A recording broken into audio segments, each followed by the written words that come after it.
Yeah, you just gotta pick Yep. those like really strong like meta heroes, right? Yeah, and it also happens to fit very well into this draft. It pairs great with the Ogre Magi and the Spirit Breaker. The attack speed buff is really all OD needs in order to increase his DPS. And the Spirit Breaker, of course, any extra movement speed and attack speed he can get benefits him greatly. So it's probably going to be a 3 Spirit Breaker when we see a 5 Ogre Magi. A lot of And then we'll times, pick yeah. something else on the 4. You can Yeah. actually run it mid because I personally I think OD is best ran as an offlaner. So I would like to see Devi Llama taking the OD and maybe seeing Spirit Breaker go mid for Esk. But I do like the Pango pick here. They've gotten rid of the Blitzseeker. There are still some ways of dealing with it. That being like the Grimstroke. You still have Puck. Oh no, they banned Puck themselves. So Grimstroke's really one of the only heroes that you can pick, which you still can if you're planning on running the Spirit Breaker in the core. Which Mhm. again, with Spirit Breaker, Grimstroke works pretty well. Yeah. Well, maybe they'll grab that one here. I do like that one quite a bit. How do you feel about the Clockwork pickup? I feel like it's good against the Spirit Breaker. It's Yeah, not amazing against the OD. It will force him to build a force staff, though.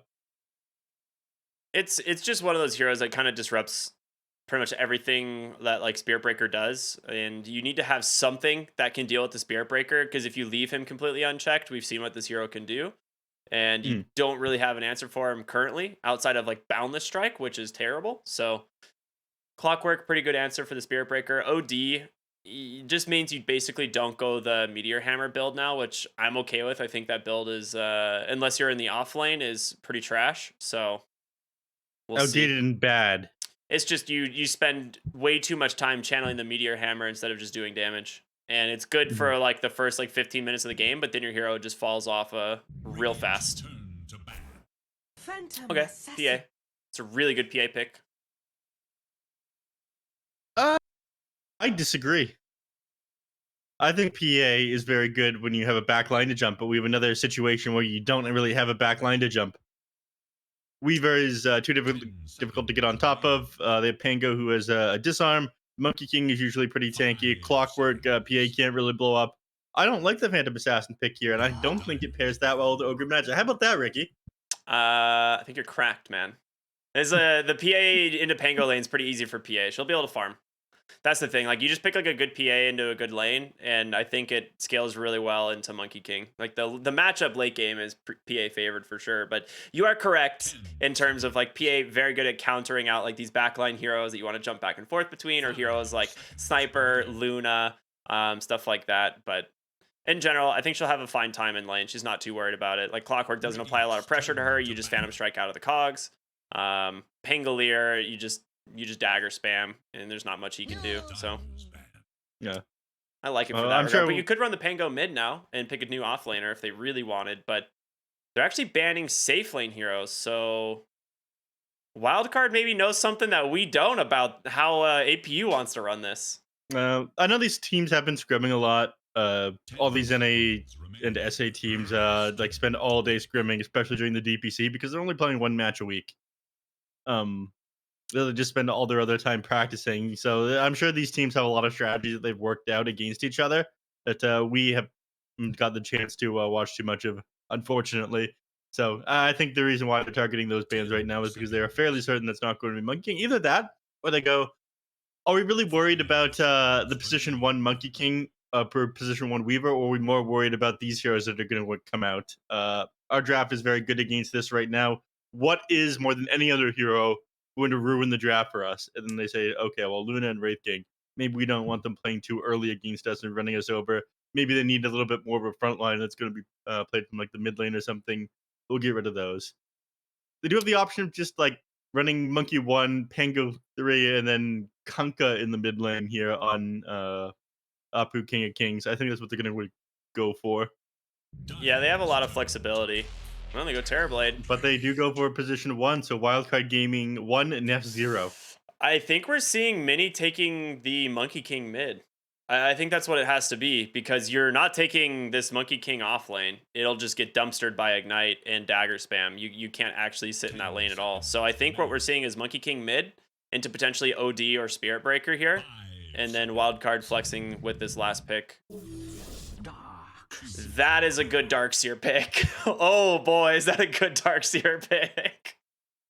It is an excellent Darkseer pick, and they're going to have their work cut out for them in this game. Into the Terrorblade as well. As soon as he Oh, pops that Metamorphosis, he's just going to get back walled. Not to mention, it is amazing with the Phantom Assassin, the Spirit Breaker, two heroes that are always going to be on top of you with that Ion Shell. So wow. I don't like the fact that we now no longer have position 3 Spirit Breaker, but I think Zammy and Alex are basically gonna. Sammy's just gonna play super hard 5, and the Spirit Breaker is basically gonna become another core when he's got Ion Shell, Surge, and Bloodlust to work with. I'm pretty heavily favoring Wildcard on this draft. I can't not do that. Like, you've got this Darkseer that's just going to pop off top lane unless they have some misplays, and this Spirit Breaker Ion Shell combo against a hero like Terrorblade is pretty solid. You do have the Clockwork from the 5, which is a strong lane hero. Like, he's really good at frontlining for this Terrorblade. But I think once you get to like level 3 and you have the 2 points Ion Shell, at that point, I very much worry for the APU side of the safe lane. Yeah. I mean, the late game matchup, it does favor the Terrorblade, the PA versus the TB late game. The only issue with that is you're playing into an OD as well. So you're going to need to control up the OD, blow him up in these team fights if you want the Terrorblade to exist. Yes, the Phantom Assassin is not going to be able to do enough physical damage to the Terrorblade to blow him up with all of his armor, but it's pure damage coming up from the OD. If he's not controlled up, especially given that he's got an Ogre Magi on his team, he's going to melt right through that Terrorblade. So APU need to focus down this OD in these team fights. It could go either way, as things always do. Sexy fat god, thank you, Sammy. It could go either way, as things always do, but I think it's a little bit easier for Wildcard to execute in the late game. Well, today I learned that Mini is a Grandmaster Monkey King spammer. How do you feel about that? I mean, that's fine. I think that's a fun hero to play. I have nothing against it. I just didn't know that. I assumed, like, once we saw this, once we saw the Monkey King pick in phase 1, my guess with the Weaver was that it was going to be mid lane. But I didn't know what Monkey that, King? Okay. I didn't know that he was Can we get a close up on the new hero in the mid lane Grandmaster. though? Can we go to showcase mode real quick for the new hero in the mid lane? His name is And, Cluckles. Yeah, Chicken is my new favorite hero. I love Can his. we get that close up? Zoom in. Oh yeah, it's been taken care of. Okay, well Oh, now it's ruined. Okay. There goes my fun. Wow, what a day for Dota, Ricky. I would like to say that every day is a day for Dota. That is true. So a lot of vision here around the mid lane. It looks like they are prioritizing making the lane as easy as possible for the OD and being able to see any rotations as enemy heroes come in. I'm not largely concerned about it. I mean, maybe Serum, if he gets the jump onto OD immediately after OD dropping Astral onto the Monkey King, they could turn things around on him and kill him pretty quickly, just like level 1 battery assault and cogs, which is why they have so much vision around the trees here. Meanwhile, it looks like they just want vision side being able to block off like these pole attempts from the Ogre Magi. I think they're gonna try to shut down Sammy's game. And He's Sammy, gonna of course, potentially regret going for this rune. He ends up grabbing it. Never mind. Okay. Well, gets the rune, lights them both on fire, walks away. Classic. Yeah, that's just a ping advantage there. I'm gonna say it. One thing playing I on will USD say, servers, of course. I do like that He has says it the. himself. Easy ping. Oh, nice. Well, now, And dude. tipping him as well. Yeah, that's you gotta respect that. That's some good stuff. Yeah, he knows. Sam knows. One thing to point out is he has the tier 2 Arcana for Ogre Magi, which bottom lane Spirit Breaker. Okay, almost dies, but he's alive. Wait a minute, he's going for the dive here on the Weaver underneath the tower. The bonus armor is not enough. All right, so Weaver grabs first blood in the safe lane. Yeah. Well done. Unfortunately, he didn't get the damage block there. If he did, then he would have survived on that last hit. Yeah. Because he had 7 armor from the tower. And 48 health, I'll I put in think. this hero. Yeah. Unfortunate. What can you do? That was like a high damage roll now that I look at Weaver's damage. 62 against 7 armor. Yeah, it was. Well, there's not a huge discrepancy, but bottom or top lane 60 fat. Oh, yeah, dagger's out, but taking a decent chunk of damage here from the Weaver as well. He does have a dagger Phantom Strike available, but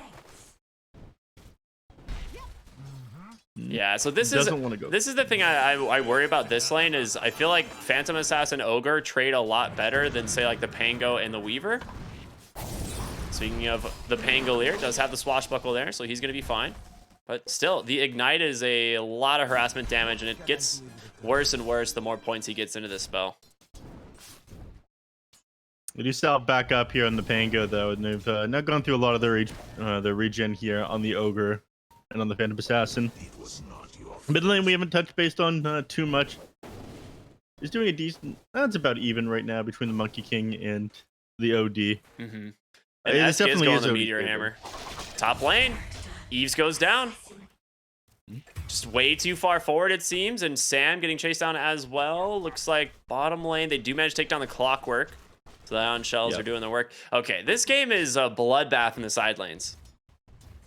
So what happened down in the bottom lane was just Clockwork getting run down by the 2 Ion Shells and the heroes. He just melted way too fast. He ended up putting a point into vacuum at the very beginning in order to drag the Clockwork back in. So you don't have level 2 Surge, but you do manage to get a kill under your belt for that reason. Make up for it rather. Now. Ooh, that is a courier going the way. That's Orb of Venom too, so that's pretty rough. That is one of your main ways of sticking on these heroes.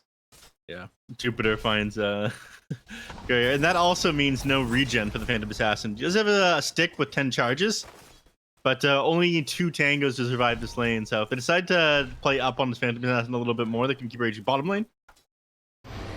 Oh yeah, Divine Llama, one more auto attack, ends up going the way of Benny. All right, so that's meta popped for that one. Definitely worth it. If only this man had a point in the surge, he would have survived that one. So he did end up getting the kill off on the Clockwork earlier, but he does get run down because of it. Alex, he's about to go down as well. He's pretty tanky, but yeah, that's just way too much damage coming through from the Terrorblade. Not respecting the 2 points in the meta right now. You might want to change your guess on who you think's going to win this lane. The lane's not looking too hot for Wildcard here, Ricky. Yeah, that is true. That is true. I am pretty good at cursing them. That is one of my strengths as a play-by-play caster. But I still believe that in a few levels, it is going to favor them. All right. We'll see about that. At the very least, Spirit Breaking it. Oh, no, Divine Llama! He got the charge, though, coming through. Might be able to save him, and it does. But yeah, you're right. It's really difficult now with how much resources you've spent on this lane. He does have a salve for Divine Llama. One thing I'd also like to point out, Divine Llama's courier is the Kawaii Llama. So, very cool. For those of you who have never seen that. I always try to point it out when he plays. He's very clever. You're very clever and perceptive, Ricky. Sometimes.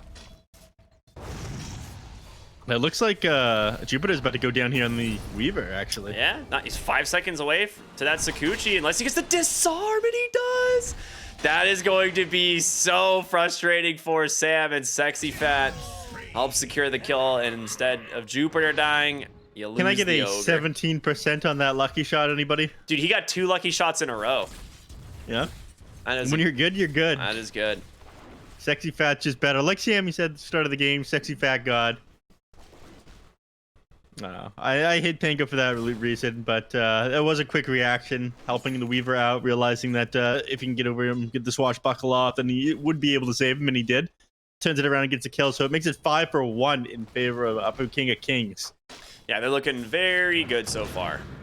The one thing I'm a little bit surprised about is how well this Monkey King has been doing in the mid lane. Like, Mini is level 6, just neck and neck with Esk on the OD, and this is a lane that I would have expected OD to just crush. Top it's lane. just not been that lucky. Yeah, Sexy Fat. Sexy Fat. A lot of damage, but Mini with the rotation on in does have the Boundless Strike. Oh, it ends up missing. Eves able to get out just in time, but they're going to go ahead and try and chase down Sam instead. Going to try and chop his way through the trees. But the dive is coming, and one more auto attack from the Monkey King will secure that one. Urn comes out from the Weaver, and they're gonna be able to just go for the dive here. Ends up dodging out some of that swashbuckle damage. They do have the OD coming in with the DD rune, just drops the hammer right away. And now looking. He's gonna go for it. Boundless Strike is up. He's gotta try. He's gotta go for it, yeah, and he will. He's Charge comes through from Alex. Does Esk have mana though? He does. 150 if he gets in range for the Astral. Oh, he makes it up onto the tree. He's out. No boot speed, no Quelling Blade on this OD, so he's not gonna be able to chase him any further. Managed to survive here, or to keep him off him for 3 seconds. They need to hop up onto the trees there and get shot back up, so he can go elsewhere now. Is he gonna feed him mangoes? No, I give him the clarity.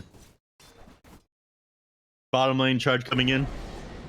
Yeah, they know about that quick top lane, though. They try to make a play onto Esk. They're just going to go for the dive underneath the tower. They've got plenty of damage. He already used the Astral onto Sexy Fat, so no way to escape. And more kills going the way here of APU. Terrorblade, top of the net worth chart here, as he's just been able to free farm. And this is a concern. Again, even in the 1v1 matchup, if they're both equally farmed, I do think the Terrorblade has an advantage come late game. Alex? All right, well, they're just going to go ahead and go for the dive bottom, but it's just heavily punished by the rotation from the Monkey King. The Boundless Strike sets up a kill. Sam stuck behind the tower, trying to fight it out with a Clockwork. Not an easy one, and Mini, continuing the chase on over, will be able to take down the Darkseer. So 3 fall bottom lane for this dive. Terrorblade surviving it all. And they get absolutely nothing from that. 11-3 now. Ends up being like 800, 900 XP going their way. Almost 1,000 net worth swing in the favor of APU Kings after that dive. So, like you mentioned, heavily punished, but they have heroes that want to run at people. When you have a Spirit Breaker and a Clockwork on your team, you want to go. Jupiter, he's going to die. Weaver is already dead. That Meteor Hammer almost missing there from Esk. That was close. As they say, on my watch and do. Nani? Thank you, Ricky.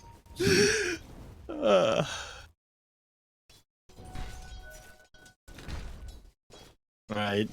They do have vision up on the enemy team's triangle right now. They ping it out, and actually, okay. Jupiter notices that. Weaver, Sexy Fat? Yeah, Esk griefed himself.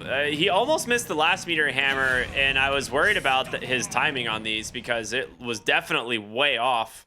And he just completely whiffed a free one here on the Pangolier as well. So Esk maybe not so practiced on this OD, which it's going to cost you. I mean, going the Meteor Hammer build, you have to be snowballing right now or else this hero is completely useless. So these kills cost you big time.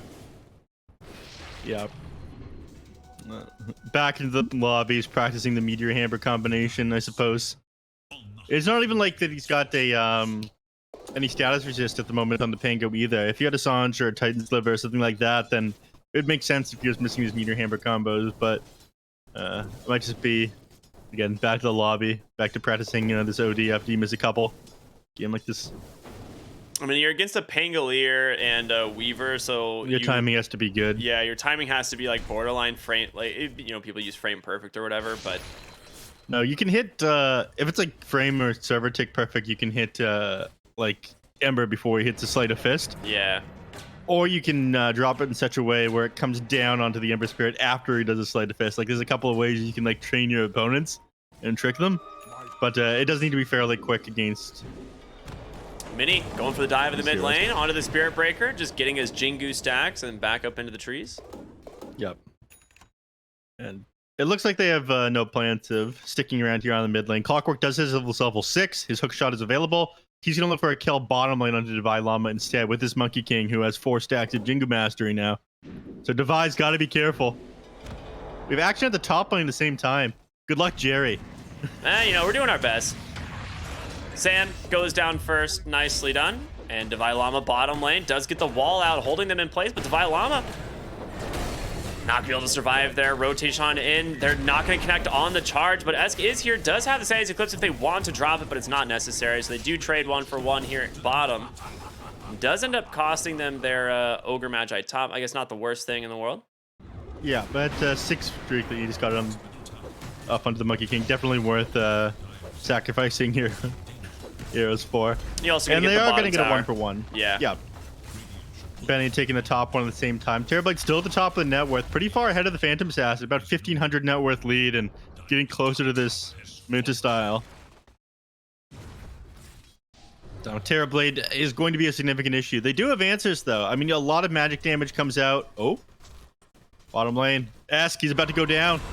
Oh, you're right. I didn't see where it was. Mini jumps on in on the Phantom Assassin. Charge comes through from Spirit Breaker. Hits him with another strike. They just got him. So they do find a trade at least, but Eve's out of mana completely. I think he might have to back out of this one. Yeah, ends up walking up into the Clockwork, unfortunately. Then as he tries to walk away, gets hook shot. Finished off with Boundless Strike. Jupiter looking to invade the enemy team's triangle. He scouts them out here, but at the Monkey King, I'm not sure he's going to be able to invade by himself. In fact, Sammy's, he's already on the case. But yeah, APU King of Kings, decent job so far this game. I don't think he opened his Meteor Hammer, buddy. They think about it, but they realize Monkey King's back up, a couple heroes coming in, and I think better of it. Yeah, they really do need to slow down the Terrorblade as he's on his way to his Manta style, but like I said, the OD really not snowballing where he needs to be, and as a result, like, your team struggles to fight right now. You do need this Force Staff. He's almost got it, just about 400 gold away, but you're gonna need space for this Phantom Assassin to come online for sure. Yeah. It never feels amazing to have to go the Force Staff on OD. You definitely go out of your way of some other items. Ogre Magi will make up for it. Once he gets a point of Bloodlust anyway. Sammy, he's 2-1-0 at the moment. Only level 6 here, 13 minutes into the game. A single point in the Bloodlust really will help increase X damage. Alright, smoke up mid from Wildcard. Might be looking to go into the triangle. They do get the scan. They don't have vision though. So the question is, can they actually get in here in time without the smoke breaking? S goes for the wraparound. They get the surge into the Meteor Hammer. This absolutely will connect. Oh, the Manta dodge. Nicely done. He still ends up dying. I mean, it was a sick play, but yeah, you know, too many people around him, unfortunately, for him to get out of that. Regardless of the Manta dodge, he styled on them for sure, but he died immediately afterwards. That was pretty sick. I like that. Wildcard looked very, very foolish as the Terrorblade died, though. All right, into the jungle we go. Alex got his sight set bottom, but gets hookshot instead and stuck inside the cogs. Can't get out. Wukong's command dragged backside of the fight. Dropped right on top of the Ogre, and Sam trying to hobble his way out of here, but no chance he's going to be able to escape. And eventually get chased down here by the Weaver. No. No, Jupiter. It's got to make his exit. So they managed to find the position 4 and 5 off the back of that kill on Terrorblade, but I do think that play did favor Wildcard slightly. I don't know. I would say so. Getting the TB, top net worth here, gives the Phantom Assassin a little bit of time to catch back up. 7.7k net worth on this TB, by the way. I mean, they're just really, really far ahead on the side of APU, just on the supports. If you look at the Weaver, Clockwork, like, these guys both have a decent chunk of net worth, whereas your Spirit Breaker has phase boots. Like, your Spirit Breaker is a non-factor currently in this game, and that's a big deal. Jupiter. They managed to find the Astral. Ooh, tries to go for the time-lapse play, but still right on the edge of that Meteor Hammer AoE, so nicely done there from Wildcard. They get themselves another kill. They have yet to find this sentry, by the way. They have no idea where it is. We'll keep on pinging out their own ward, but yeah, they just can't find it. It's cost them 3 sentries at this point. They have no idea where it is. They're getting gamed here. Sam's like, where is this thing? Okay, there it is. There we go, yeah. Charge bottom lane from Alex. They smoke up. Gonna try and make a play here onto Mini. Charge should connect. He's gonna make it into the tree still, but Charge will come through. Nether Strike on in. You do have Divine Llama. Drops the Orchid right on top of him. Vacuum should be able to pull him back if they need, which I think they're gonna need. You gotta get this Ion Shell on top of him. Okay, Mini's just out. Ah, never mind. There's the Vacuum. Okay. Now, I do think that Jerry has made a small production snafu. It's apparently saying 1-0 to APU King of Kings right now. That would not be on Jerry. That is unfortunately a software issue. Oh, I see. Yep. Nothing on my end says 1-0. That is a lobby issue. So you guys can blame whoever made the lobby, not me. I'm not blaming you. I'm blaming our production guy, Jerry. Yeah. I don't think that you're capable of making a mistake, Ricky. I'm going to be honest with you. This is true.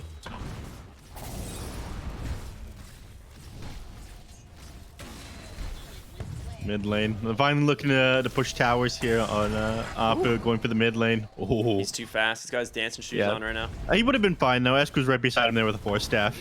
So he's probably actually better off that he didn't land that hook shot. Looking to do as much damage to this tier 1 tower in the mid as they can, and with Spirit Breaker not being here, I don't think there is any chance of keeping this one alive. They're set up just too well here on the side of APU, so they are just going to go ahead and give up this tower.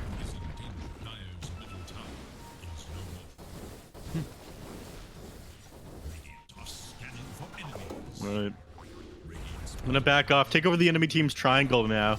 Again, massive net worth advantage here on Benny. Working on his Eye of Scotty still. They found Divine Llama on the Darkseer, and he's just dead so fast, and now looking for Esk as well. He does have an Astral in one, but gets stunned up once again from this Rolling Thunder. Sam on the backside trying to hobble away, but the Clockwork just constantly holding him in place. Charge come through, gets instantly interrupted. He drops the Sanity Eclipse at the last moment, but doesn't do a whole lot of damage. 5 heroes from APU still sitting pretty. Yeah, buyback on the Ogre. That's about, I mean, that's rough. You don't get anything out of this. Charge coming through go back from Alex, but 3 hero boundless strike right on the head. 3 of them gonna fall. A dieback on Sam. Mini ready and waiting. That is your Grandmaster Monkey King right there. Oh, the positioning on this man. Mini God. I mean, this is what I was saying. Where you have a serious net worth issue on your Spirit Breaker. This dude has nothing from the 4 position. He has absolutely nothing. And like even level 10, like he can't contribute to the game. And right there, like he goes for this charge, and he's hardly running fast, or he's hardly like charging faster than a hero that's just walking. So he just sets up an easy boundless strike, and they're looking pretty dang good here on APU. A 6K gold lead as they grab themselves the Aegis as well. Yeah, your OD having an amazing game either. I mean, he's doing better than the Phantom Assassin, doing better than their offlane, but I mean, we went to that fight, we saw a Darkseer just immediately die, and he's got a Vanguard as his first item. He's done Vanguard into Orchid, so he wants to be able to be tanky enough to survive these fights. Bottom lane, they do go into Sexy Fat.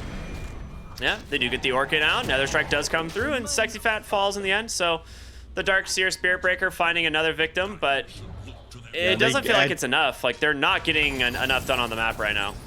Yeah, they do catch Serum on that Observer ward they had placed. They're beelining over to him. But I'm not sure they're going to catch him. They're pretty close to this mid-tier 2 tower now. All right, Astral will come through into the Meteor Hammer with Blinken from Eves. Do have enough damage there to finish him off, so they do manage to grab 2. Oh, nice catch. They chased him through the jungle there, though. There's a lot of time that the Pango was dead. Aegis still on the Monkey King, though. At this point, they're going to need to back up probably further into their own jungle, try to take that one back for the small period of time the Clockwork is still dead. So they bring it back a little bit with those kills. Some nice finds, but they have a lot of work to do. It's like you mentioned, Spirit Breaker very poor this game. In position 4 feels a lot like another 5. And Spirit Breaker is not a hero that likes to play without farm, right? Like, one of the benefits of this hero is the fact that he just farms so fast from the support position, and he just constantly resets fights. Ask is looking to build up a Hurricane Pike here. I just want to play from further away from these heroes. They really talked about Benny for a bit either. He's got Eye of Scotty done. He's got the Manta Style, and he's got what on Courier? On his way, his Blitz Knuckles. So MKB potentially? Yeah. He's got to be able to fight this Phantom Assassin in the late game. He is so much more farm than her at the moment. Yeah. Thea doesn't stand a chance. I mean, he wins this matchup once he's got a way of piercing evasion. Boundless Strike off the mark. He could go for the back play to break him from the trees, but he ends up missing instead. Oh, back doesn't break trees anymore, but it doesn't matter. Benny behind the tower, just getting all the assists here from the team as Divine Llama with the Spirit Vessel getting ran down here from this Weaver. They grab themselves another kill. Benny gets himself another kill. Yeah, he tried to get that one, but he was off the mark, and he only ends up setting up an awesome Wukong command there for Mini. Down in the bottom lane. Big Mini. Yep, one after the other falling around the map here on Wildcard. You're gonna want to cancel that one, Alex, and he does. Serum, not as lucky, and Ask he needs to get out of here now as well. They're gonna try to chase him down. I mean, they'll be able to. You got the Scotty slow, Mini's here as well. Make it a fourth. Wildcard in shambles right now against APU King of Kings, and there's nothing really stopping them from invading the enemy team's side of the map again. Benny farming up their triangle. They don't wait for Clockwork to come back up. I'm not sure they're going to get a use out of this Aegis, or rather, they might be able to take a tier 2 with it the next minute, but they're not going to have it for the high ground push. So we'll see if they continue to push their advantage as far as building more net worth for themselves, or they'll try to close the game without the Aegis. There's a DD rune just sitting at the top river right now, so I'm sure Terrorblade will love to pick that up eventually, but no, it's just going to go to Mini right now, who does have his BKB done, so this is one of those moments where this hero is incredibly strong now. Not that he hasn't been strong already, but he is now second on the net worth, passing every single hero on Wildcard, and I don't feel like Wildcard's going to be able to keep up anymore. Boundless Strike, he's ready to go, jumping on in on top of the Ogre. Gets the Fire Blast off, charge does come through, but nice mischief to dodge it out. Sexy Fat with the Rolling Thunder, gonna try and chase down Spirit Breaker here. However, the dust has expired thanks to the bulldoze, and Alex jukes it out. Divine Llama, however, scouted out by a ward here. Weaver is playing with the vision game. They find Esk, goes for the 4-staff out. The BKB comes through from Mini, and he needs help. He's gonna go ahead and Astral the the Pangolier, but a sick 4-staff cogs from Serum. He drops Sanity Clips, but it's not enough to finish him off. He will go down to the tower damage on the backside. Alex trying to chase for more heroes. They've got to get Mini. The Aegis expiring in 15 seconds. The charge come through. It will follow if they can time it. Yeah, Benny's here on the Terrorblade. It's so scary to go up onto the high ground. A huge Boundless Strike plus the shield crash. They end up taking down 2. Wait, did the attack miss? No, it didn't reach him. Oh, do you mean the attack from Terrorblade? The TB? Yeah. Didn't finish him off. Wait, how did Monkey King get to the base? Okay, well, they got what they wanted at the end of the day, and that's the Monkey King.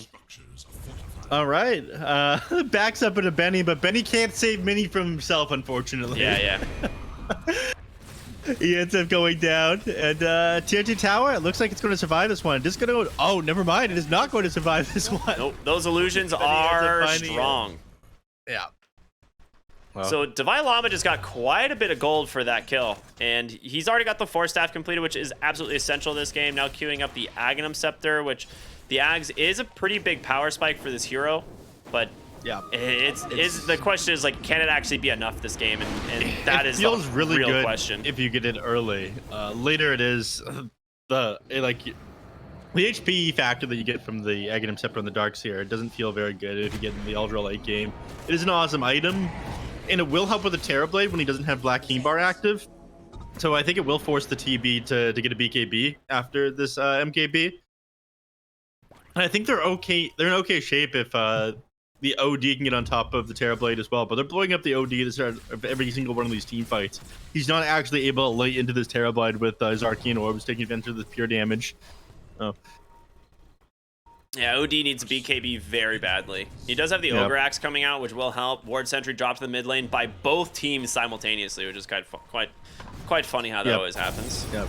And they can see these creeps end up finishing this one off. Ooh, Boundless Strike just off the mark with Blink in from the Pango. Finds the Darkseer. You gotta try and save him on Esk, but he ends up going ahead. Gets the Nightmare off. Right Divine Llama trying to surge himself out, but it's not gonna happen. Vacuum does come through. Does connect onto a couple. But they've managed to get the kill anyway. The Darkseer falls. Alex wondering if he can maybe take down the Clockwork here, and looks like he will be able to do that. The Sanity's Eclipse dropped on the backside. They've got to save the OD. Charge will stun up Mini. Eve's able to get out for the moment. The BKB, is it going to be enough? No, the Monkey King bar, 4 procs in a row, and the GG comes out immediately. Yeah, their last hope gone. They realized this Terrorblade is just way too far. Maybe if that TP could have gotten off, but they could handle this no longer. APU King of Kings ends up taking game number 1 here against Wildcard. Despite what we thought was a solid draft out of Wildcard Gaming, they just ended up falling off a little bit too hard in the early game. Starting this game 11-3 and never were able to really recover from any of that. Terrorblade farming up the entire time, and a lot of these team fights at the end, they happened without Benny, you have to keep in mind. So it didn't look awful, but Wildcard had basically known the direction this game was headed. Yeah, I feel like they just really struggled in their lanes. I'm not sure if they're just uncomfortable playing some of these heroes, but like the Clockwork did in a ridiculous amount of work bottom lane. Mini basically drew mid lane against an OD, and top lane was also kind of a disaster, at least for a little bit. Like the PA eventually came out ahead out of the lane, but none of the lanes went as we expected, and APU just hit their timing so much faster as a result. Just really good team play from them. Yeah. Now, this is only going to be game number 1, though, regardless of what it said on screen being the match checker. This does put it 1-0 for APU King. So we're going to have a second match very shortly. We'll see if they're able to bring it back. Yeah. Yep. We'll see you guys after a small break. We got game 2 in just a moment. We'll see you then.